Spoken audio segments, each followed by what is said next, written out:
All right, so we want to look at Venn diagrams and two-way tables in this video because we want to be able to represent some of these situations graphically, which is going to help us work out the probabilities of those events. So our success criteria here are that we want to use a Venn diagram or a two-way table to display the outcomes of two or more events and also use them to find the probabilities of events.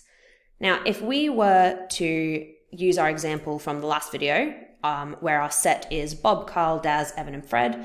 Bob and Carl like Coke. Bob, Daz, Evan, and Fred like Pepsi. Just ignore that little crossed out Bob that we've got there. Let's pretend he does still like Pepsi. We want to be able to illustrate it in a Venn diagram, which looks like this. So basically, one circle inside a big square shows you one set of elements inside your universal set, where you've got A, set A is representing that set, and then the complement of A is going to be outside the circle, but still inside that box, because that box is representing your universal set. In the second one, we've got two sets, A and B, and so we're going to start looking at where they cross over, what's not in them, and that's how we're going to be looking at it. So here, we already know A and B, right? So we can make our box, and we'd have set A and set B. Rather than writing everyone's names inside that circle, because we could write that, Bob, we know, is in both sets, so he's going to go where the two cross over, and we could put, Daz, Evan, Fred, and so on. We could put their names in. What we do is we actually just sort of de-identify it. We just put the number of people or number of elements of the set that fall into the different regions of our Venn diagram. So we're going to call this one A, this one B, and then over here we're going to call this U for our universal set. So the way we notate the number is that the number in A, so we're saying NA, the number in A, is equal to 2. So the number in the circle A, representing event A, has to add up to 2. And the number here in B has to add up to 4. And we know that the number in S, or our universal set, is 5. Now, obviously, if we add together set A and set B, we end up with 6, which is more than 5. So we know there has to be some overlap.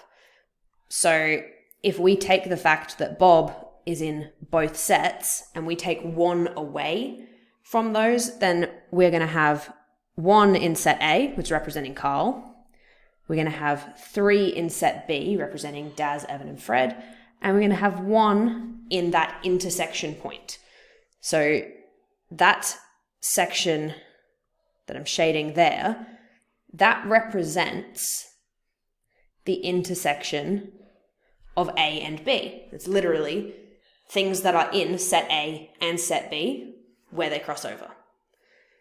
Now, we don't have anything outside in our universal set. Maybe if we added in, Amy, and she doesn't like Coke or Pepsi, then she would be out there in that universal set, but not in set A or set B.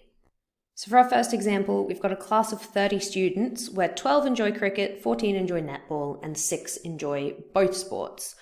We want to put that in a Venn diagram. So you can see I've called these circles C and N. So first one C, second one N. That's just showing both. First thing is we know that 6 enjoy both. So we can go ahead and put that straight in because that's telling us that the number that are in A and B is 6. It's where they cross over. It's the intersection of them both. Now, if 12 enjoy cricket, that means that the whole of this circle C has to add up to 12. We've already got 6 in it.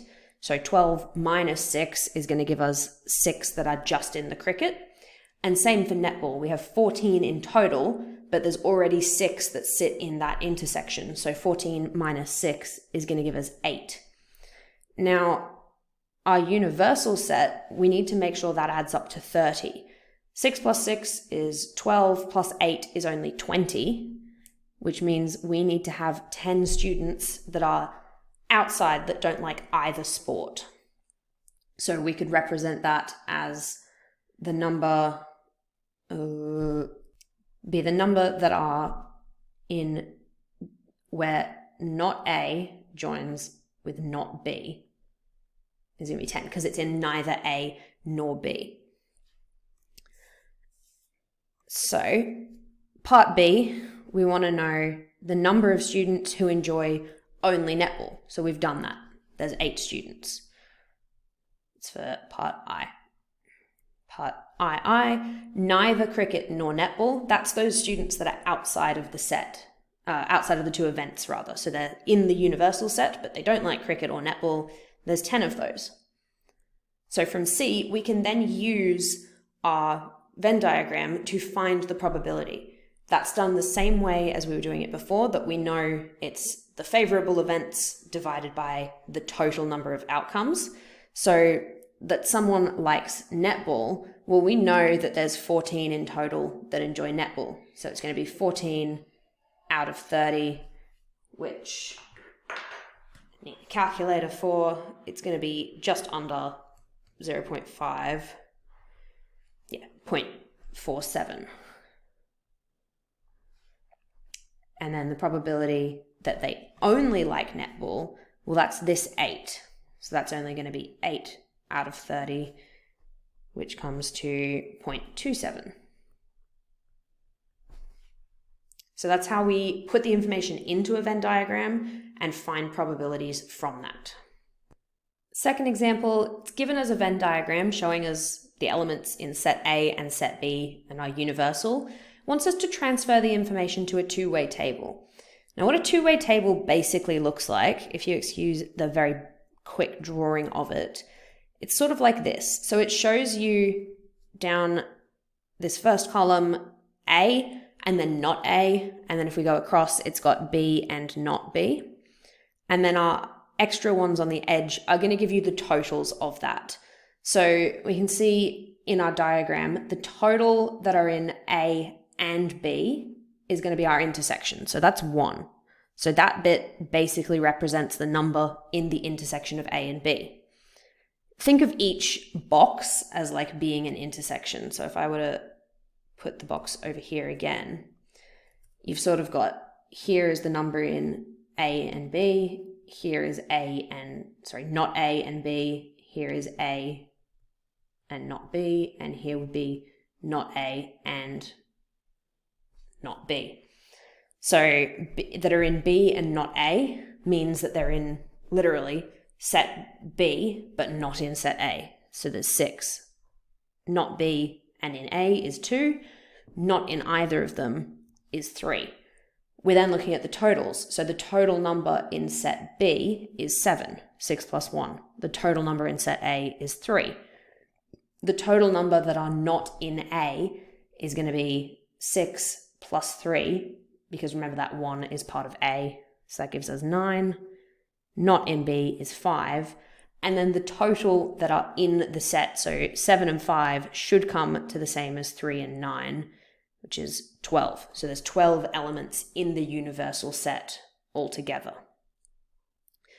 In terms of finding the number in each of these things in part B, you can either use the table or you can use the Venn diagram. That's up to you. But if you take just the Venn diagram, sometimes it's easier to think about it by shading it. So shading the bit you want. So if we wanted the number in the intersection of A and B, we know that that's this part of our diagram. So that's going to be 1. The number that are in the intersection of not A and B, so the intersection of everything that's not in A, so it can't be, it's everything that's not part of that, and that's part of B. So it basically means the things that are only in B. That gives us 6. The other way around, A and not B is this section here, 2. Not A and not B is everything that's outside our circles, so 3. The number in A total, we look at just A, you get 3. The number not in B is going to be 2 and the 3, because everything that's not B is literally everything that's not contained in the circle of B. So that gives us 5, and we can check that that was 5 in our table. And A union B, this last one, means everything that's in A and everything that's in B. Sorry, it's in A or it's in B. So it's basically the total of everything. So it's in A or it's in B. So basically everything that's contained within those circles. So 10. Hopefully that sort of made sense. If it didn't, make sure you ask in class. The questions are not too much more difficult than that. It may then move to, again, finding the probability. So what's the probability that something is not in set B, for example? And you would do that the same way whether you've got a two-way table or a Venn diagram.